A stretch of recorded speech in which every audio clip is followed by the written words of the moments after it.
Des règles plus strictes contre les voyageurs perturbateurs dans les avions. Des amendes jusqu'à 20 000 €, des interdictions d'embarquer et une liste noire pour informer les différentes compagnies. La France durcit le ton sur ce sujet car rien que l'an dernier, jusqu'à 500 incidents par mois ont été signalés en Europe. Les détails et toute première réaction avec Quentin Fichet, Louane No et Pauline Lormand. Ce passager menace son voisin parce que celui-ci refuse d'arrêter de jouer de la clarinette dans l'avion. C'était en début d'année. Des situations d'incivilité ou de violence de plus en plus nombreuses à bord. Entre 200 et 500 sont signalés chaque mois sur les vols européens. Un décret vient donc d'être publié pour renforcer les sanctions.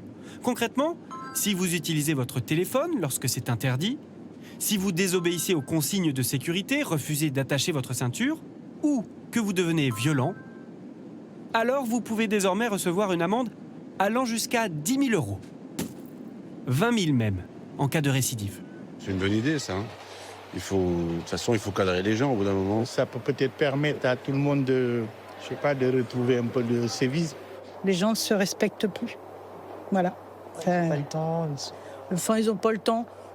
Le respect, il n'y a pas besoin d'avoir du temps. Autre mesure nouvelle, la création d'une sorte de liste noire où toutes les compagnies françaises pourront signaler un passager qu'elles ont interdit de vol et partager l'information entre elles. C'est une grosse avancée. On évitera typiquement qu'un passager qui est interdit d'une compagnie puisse finalement se retourner vers une autre compagnie et échapper un peu à la sanction. Le ministre des Transports réunira ces compagnies dans les prochains jours. Avec ces mesures, il entend hausser le ton, réduire le nombre de ces comportements.